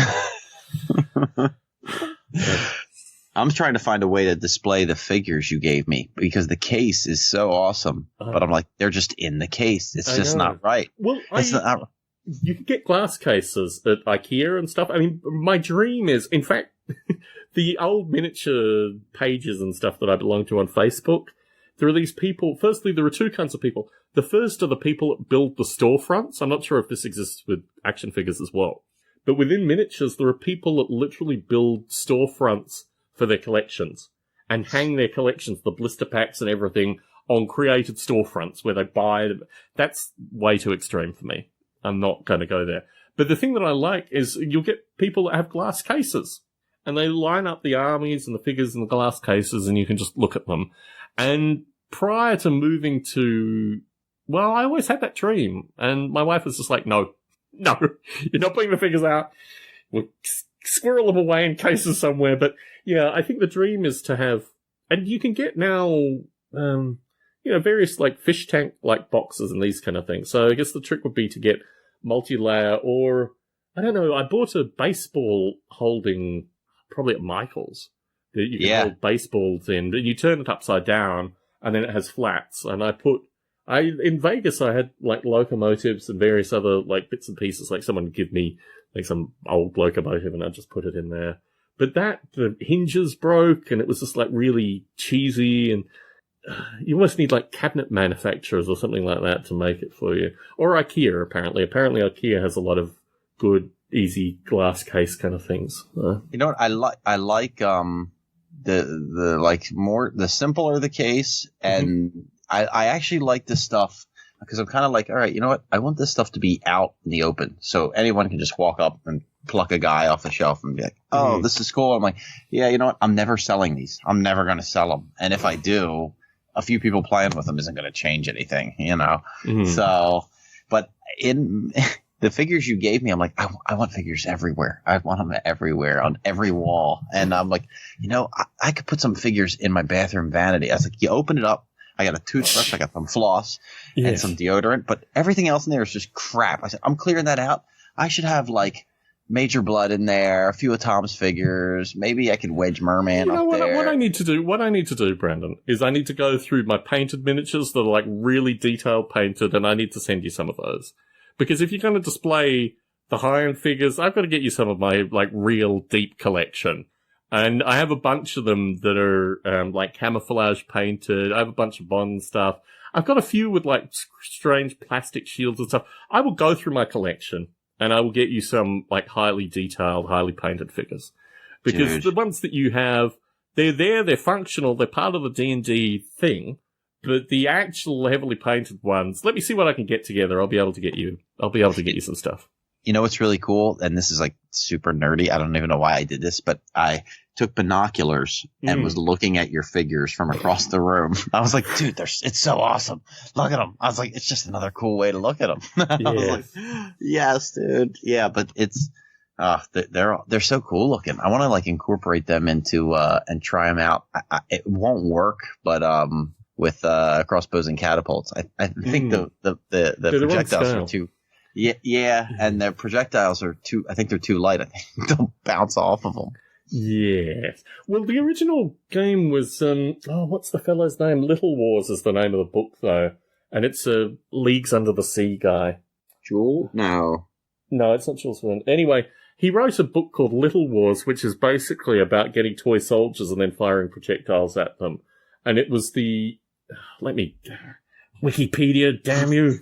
No, don't do it. Don't do it, Thomas. Internet's down. I'm sorry, don't even H.G. Wells. Anyway, so H.G. Wells in 1913, a year after my house was built, he created these Little Wars rules, which are about, and when I've seen it played, sometimes they use, tiny little gunpowder-filled cannons and things, firing basically, fishing weights, lead weights. Oh, that's awesome. Yes. Anyway, Little Wars is the name of the book. H.G. Wells was the author. We still have a bunch of... How are you for time? How are you for space? What's going on? I'll keep going. Let's keep going. Okay. Very good. So, these are now getting into our chosen topics. We've removed from the listener questions. Listeners, please send more topics. They're much enjoyed. Top 5 childhood heroes. Oh, Schwarzenegger. Mm-hmm. Carl Weathers, Iron Man. Mm-hmm. Oh man, dude. Tasmanian Devil. Ooh. Dude, this any Shogun Warrior will do. Or no. I like Godzilla, and I like Benny Hill too. But as more of a hero, I'll take Godzilla, I guess. Did I get 5? I'm not sure. I stopped. Yeah. Here's my group, and it changed very dramatically. They're all real people, unfortunately. I think they're all real people, yes. So, Tom Baker, Doctor Who, was like a childhood hero of mine, mainly because of his female assistants.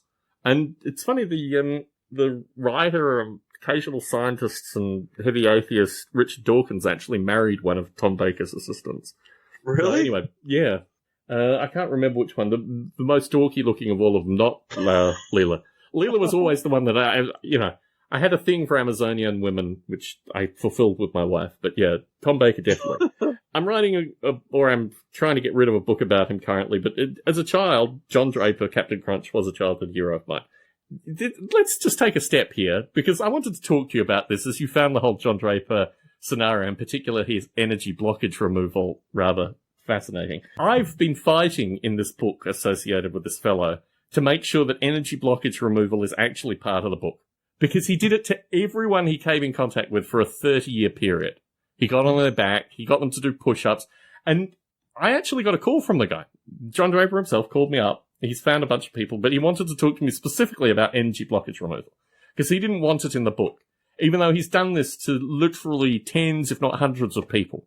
And it's so central to his thing. So we were talking about this, and he said that he used it as a vetting procedure. It was a way of basically eliminating narcs from his general social group, which I thought was an interesting story. I think it'll go in the book. Anyway. Steve Wozniak was another one who I met, and it's funny, when you meet your childhood heroes, it's never quite as good as... Anyway. John Lennon, he was killed before I had a chance to meet him. Winston Churchill, and King Hussein of Jordan. King Hussein of Jordan is a fascinating guy. This is the older king, not the guy who's currently in power. Very few royalty have had to defend themselves from, bullets flying. But King Hussein of Jordan actually was in gun battles and had to defend himself with firearms, because I guess growing up in Australia, I would have just loved Prince Charles or Elizabeth. Elizabeth fighting it out in a gun battle. That, I think, is just what's completely missing from the British royal family.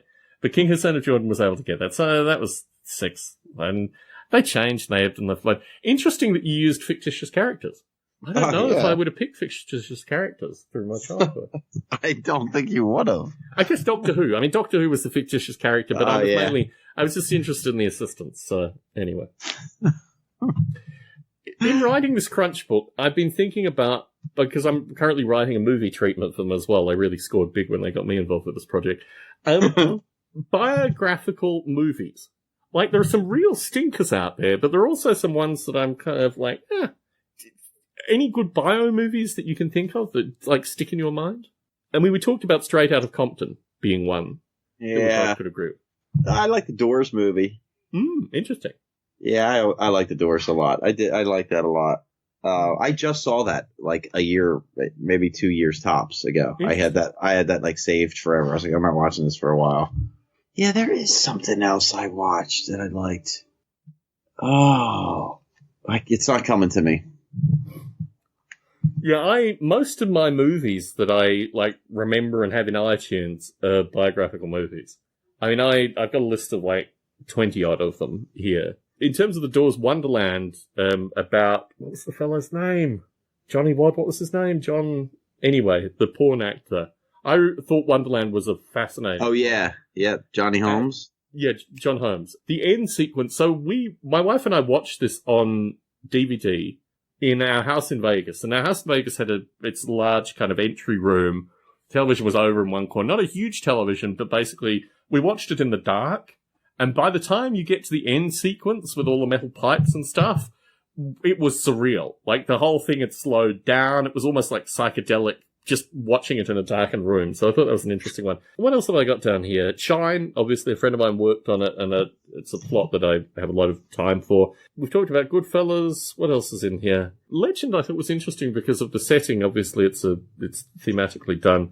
Blow, I think, is he's out now, actually. He's doing interviews, which is particularly... Oh, really? Yeah.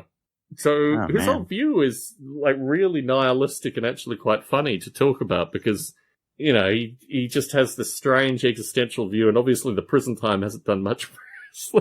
But yeah, his interviews are even more surreal than Blow as a film. What else should I have down here? I like, Fear and Loathing is pretty good. You talk of films I've only watched recently. I only watched that within the past 3 weeks. Really? I lived in Las Vegas for 6 years. I never saw that movie. Oh, dude, it's so awesome. Yeah. It's so good. Yeah, I saw Casino, but Kitsch Vegas is a strange thing. The Vegas I knew was not Kitsch Vegas, although we did look at Kitsch Vegas houses when we were looking to buy. But the whole Kitsch Vegas thing, I mean, I lived in a 1980s suburb of Vegas, and you'd occasionally see various kitsch things, but Vegas is pretty well, aside from a small set of areas, is all new build. So, and obviously the Strip, but even the Strip is all new build. So, yeah, that whole experience of old Vegas and Circus and those things is just such a small part for me. And certainly the 6 years that I was there, you know, we almost exclusively, when we went into casinos, went into modern casinos, although I avoided certain modern casinos for other reasons. But yeah, anyway. Yeah, there's something else I recently watched, like about a musician. Like, it's just not coming to me. Okay. Yeah. So I have down here things like The Founder, which we talked about recently. Yeah, that was good.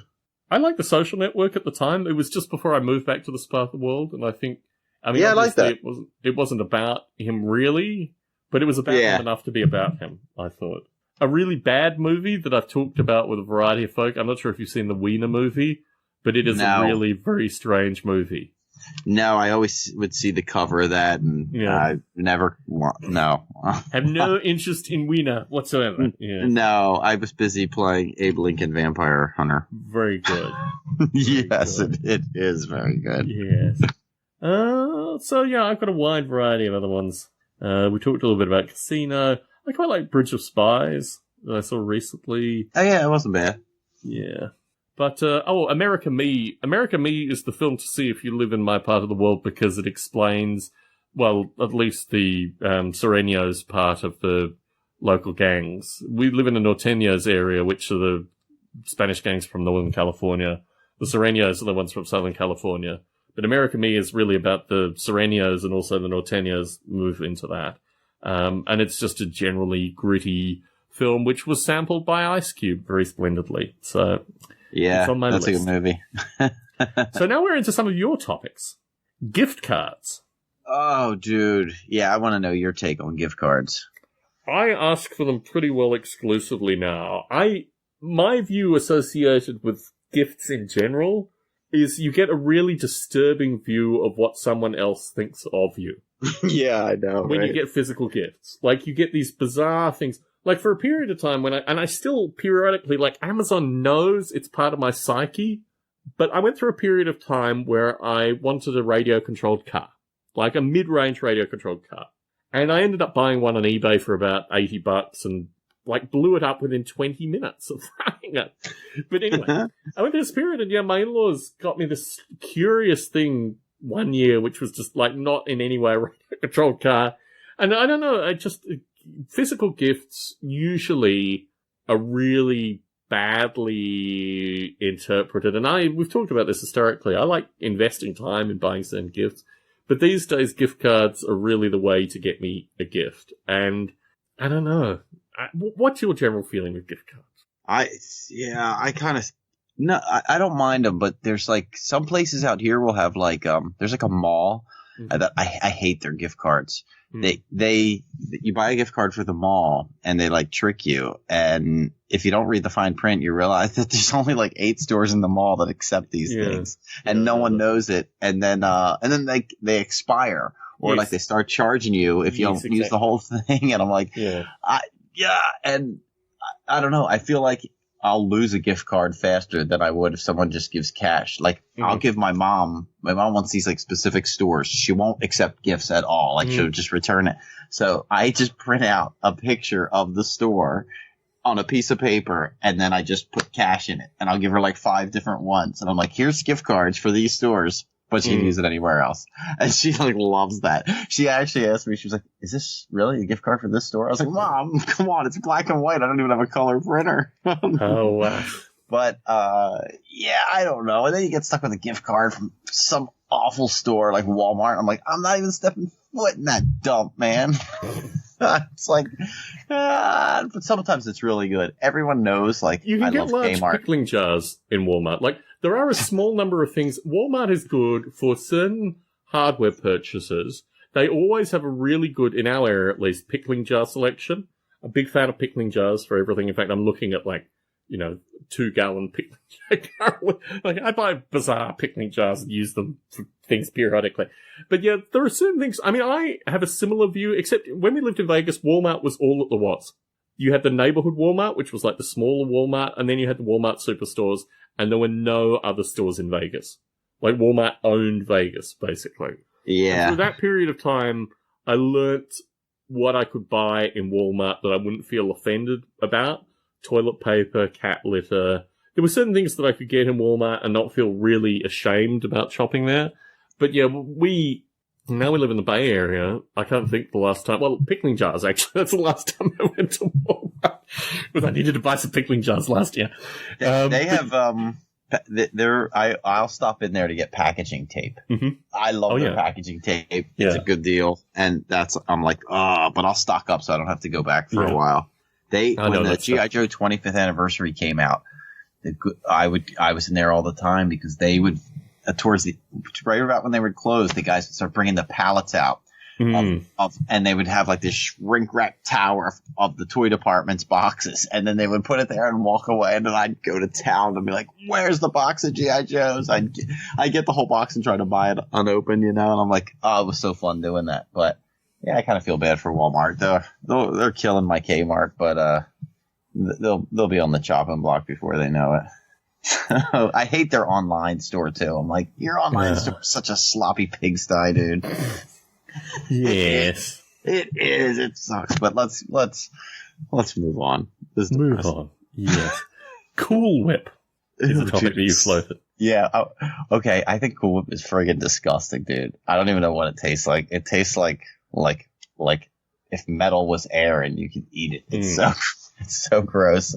Yes. But everybody else seems to think Cool Whip is totally acceptable and like people prefer it. Is there Cool Whip in Australia? Is there Cool Whip in Adelaide? No. And do you like it? Cool Whip is one of these cultural things. When I first came to this country, I spent Christmas with this guy, and every meal, every dish for Christmas was a set of combination of canned foods. Like, it was very strange. Like, nothing was prepared with, like, real food. It was all just a set of cans. And Cool Whip, I remember, was part of that. You'd get canned pineapple, Cool Whip, something else, add it all together. And in terms of, like, hallucinations, like, in Australia, you have no preservatives in the food. Like, in fact, we talked about red gum. These kind of things are banned in Australia because of the preservatives. So I was literally crawling. We went to a church service, and I was literally crawling up the walls of the church on the preservative high that I was on, having eaten this food. Now, when I first started dating my wife had a family history associated with using these kind of products, and I have slowly, shamefully weaned her off a lot of this stuff. I don't think we've had Cool Whip in this house. I think we might have once had it in Vegas. But yeah, look, my view is, if you're eating something which is a fake version of something, you probably need to think more about why you can't actually eat the real one, and maybe a smaller portion of the real one, just so you're not eating the fake version. I feel this way about margarine. In Australia, margarine had done a big thing. Everything was margarine. I lived my early life on margarine. And when I go back and spend time with my mother in particular, I realize that she just slathers margarine on all this crap. Like, just a small amount of butter, just a little bit of butter versus, like, this layer of margarine. And anyway, let's move on. Yeah. Oh, dude. Yeah. Yeah, real whipped cream is so much better. Yes. Just whip it. Whip it good. Exactly. I'm not sure if this is part of your childhood, but it's so absolutely central to my childhood, I put it on the list. Mad Magazine. Yeah, dude, of course. Everything about it. I still will grab one once in a while. Yes. I had a subscription. Oh, this is probably about 8 years ago. I had one. My friend Lennon, he still has it. He still has a subscription. So I similarly, actually, when I first got to this country again, so maybe 15 years ago, I realized I think Marvel had just bought them or something, and they'd gone to a different format. And I had that. It was like $19 for a year or something. It was ridiculously cheap to get the new Marvel format ones. But I like really old Mad magazines, and I have a small. When I was in Australia, I had a substantial collection that I got rid of, and I had things like Italian Mad and like just bizarre. Because when my father would travel, he'd bring back a Mad magazine from the country that he'd visit. So I'd have like a few Mad magazines from all over the world. But I went through a period where I didn't have any, and even after the new ones are just, But I went through a period where I would find Mad magazines like early, under 100, usually in the under 50 in terms of the issue numbers. And you read those, and it is really, I mean, America in the late 1950s and early 1960s, when there were just like 3 TV channels, this was a different world. This was a dark and dangerous past to this country. And the Mad magazines through that period of time, I get a tightness in my chest when I read them, because I realize that this is like trying desperately to escape from this confined culture that's so tightly like constrained by these, you know, newscasters and stuff like that. So anyway. When I was in high school, they had these, it was like if Norman Rockwell depicted the 90s. I don't know if you remember those, but they were hysterical. There was one, it was like Christmas time, and it was like another guy shot another guy down for taking his parking spot at the mall. But they were just such good pictures, man. They were, I couldn't wait for those things, man. I never liked the folding page thing. Ooh. I like Spy versus Spy. But I never really liked, I hate this stupid folding page thing. I'm like the only, but I like Brian Johnson from AC/DC. I'm like the only one that likes him over Bon Scott. But anyway, no, I'm sure you like the folding page thing, right? No, it's interesting actually. I mean, what fascinated me was Gaines, the publisher. And I have 3 interviews. The Comics Journal, I think, interviewed him in 1982. This, for me, is seminal audio. I've put it in a podcast feed previously. I'll put it in Attic Aficionados. Yeah. Because it is absolutely fascinating to hear Gaines talk about how he created Mad Magazine and how he put it together, because he basically made something which was commercially successful but didn't require advertising. In fact, satirized advertising. And that, at the time, goes against its strange kind of capitalism but anti-capitalism as well. And obviously he made it function for many, many years. But that was a fascinating interview, because you get a sense of this guy who kind of fell into the job. I mean, his father was killed, I think, in a boating accident, and then he inherited the comic, publisher. And there's a whole lot of interesting stuff associated with getting artists from the Second World War. And I think I've given them away recently. Speaking of giving away stuff, I'm pretty sure I did. I had a series of their World War II and Gothic horror compilations, which are fascinating, when it was EC Comics before it became Mad Magazine. But yeah, I've just got so much time. But really more the early Mads. I mean, the stuff in the 80s and 90s that I read as a kid, I've gone back to periodically. In fact, I know most of my knowledge of US culture through that period is through Mad Magazine. Like satire, film reviews and stuff like that. Yeah. But yeah, Mad was so awesome. Yeah. So absolutely, critical in terms of aligning your worldview. And that's the thing that I find really fascinating about the early 60s and late 50s issues, is that it's a different world. It's a completely different world being satirized in a very strange way. So, as you have your eclectic, I don't know what one call it, the vision of your attic in front of you currently, a topic which I put down, failed hobbies. Now, we talked a little bit about things that you purchased but regretted purchasing. My life is a series of failed hobbies. I mean, that's the way my wife looks at my life anyway. I'm the same way. Failed hobbies. Failures and failed hobbies. Mm. I will not hang up the t-shirt thing. I just can't. I always am messing with it. Mm. I'm throwing these damn silk screens out. The one silk screen I have is from high school. I literally have the silk screen from the class in high school. Oh man, what am I going to do with these kayak rack holders? I don't even need them. I have a pickup truck. I just throw the kayak in the back. I don't even want them. Yeah. Failed hobbies. There's so many failed hobbies. Model airplanes. What was I thinking? Definitely. That's number one on my list. Dude, my brothers, when I was little, I have two older brothers. Mm-hmm. They were closer in age to each other, so they shared a bedroom, and they had model airplanes, and they would hang them from the ceiling, and they had it seemed like tons of them.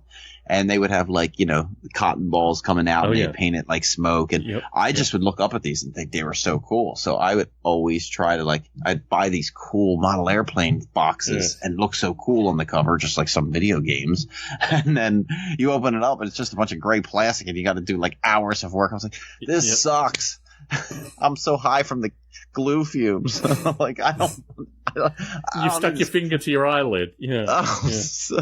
Oh man. For me, it was specifically RC planes. The plastic planes I went through a period, but through my adult life, and in fact, it was great when the Federal Aviation Authority, the FAA, required registration of planes above a certain weight, which they've done, but they've since cancelled.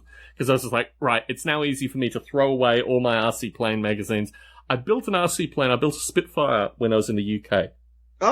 And my wife broke it rather splendidly. And he never got a maiden flight. I imported it here. But yeah, that was the only plane. And I got the plans, and I have various photos of me assembling the plane. I was very proud to do it. But yeah, for me, these hobbies are buying magazines primarily and just thinking, one day I'll get to do this stuff. Another thing that I'm going to admit to here, Brandon, I'm amongst friends, I know this.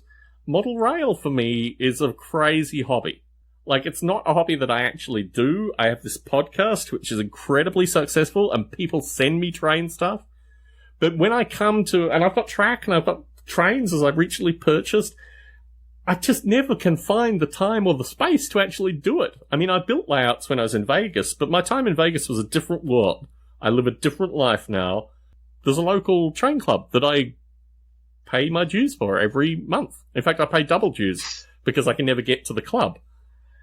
But yeah, it's a strange thing with me, this model rail thing. Whereas the podcast is a real thing that actually takes time and energy and logistics, and that's basically my representation of the hobby. I'll let you give, we'll tag team on this one, another failed hobby of yours.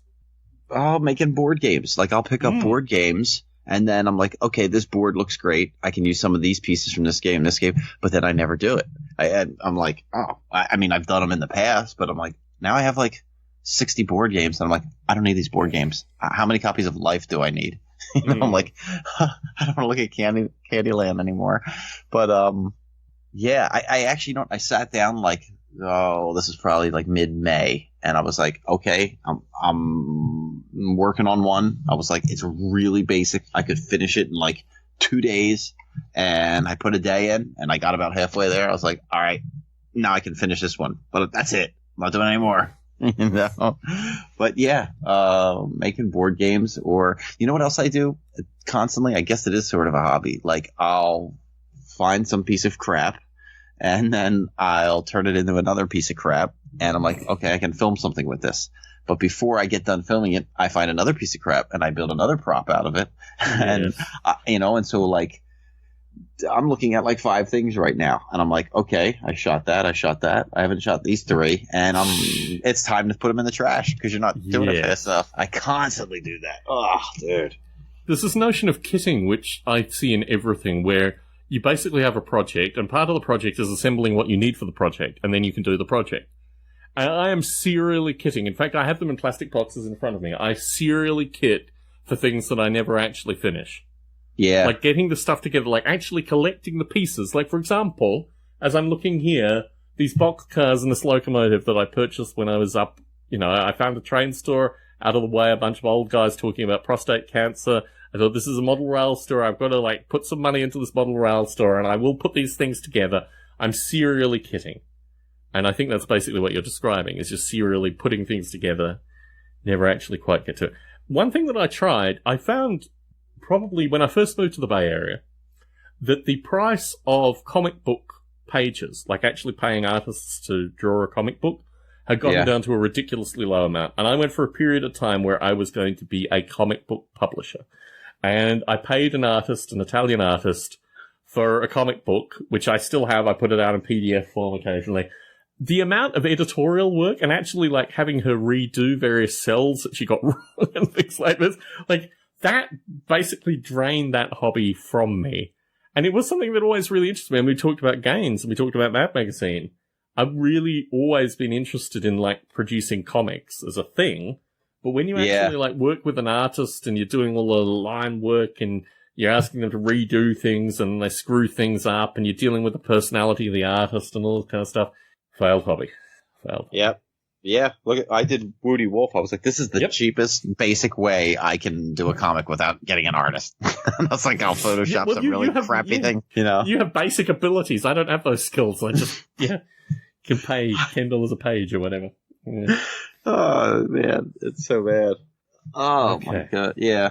You know what? I'm throwing away. You know what I'm throwing away? And I was staring at me. I got a giant roll of the green paper. I don't even know what it's called for model railroads. Cover the platforms. I already have it covered, my platform. I don't need it. I need to pick it up and throw it in the trash. Yes.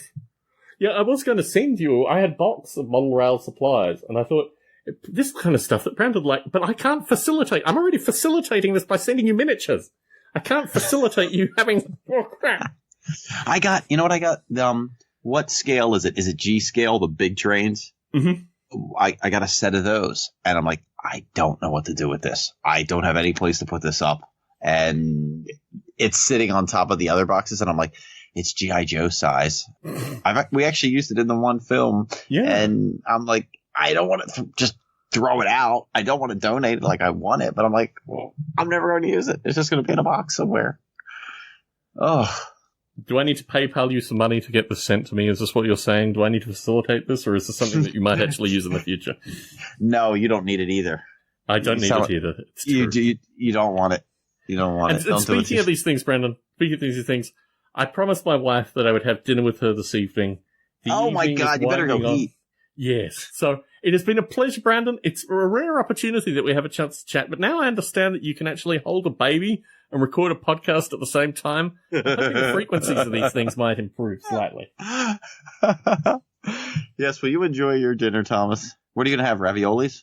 No, I'm not sure. We have, so we went to the wine country and oh my goodness, we had so much rich food.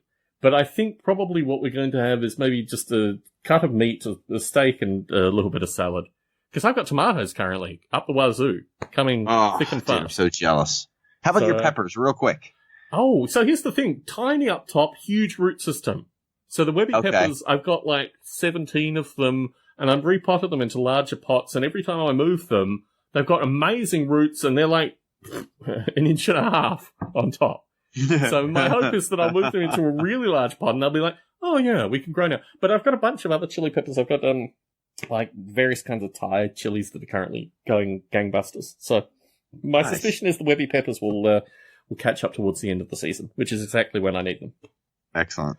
I'll talk to you soon, Brandon. All the best with the stuff, and we do have an unboxing coming in the future. I do feel slightly guilty about sending this stuff to you, but no, I love it. I can't wait. I literally dig that box out. So next week. Definitely. I'll talk to you then. Take care. Yep. See ya. You too.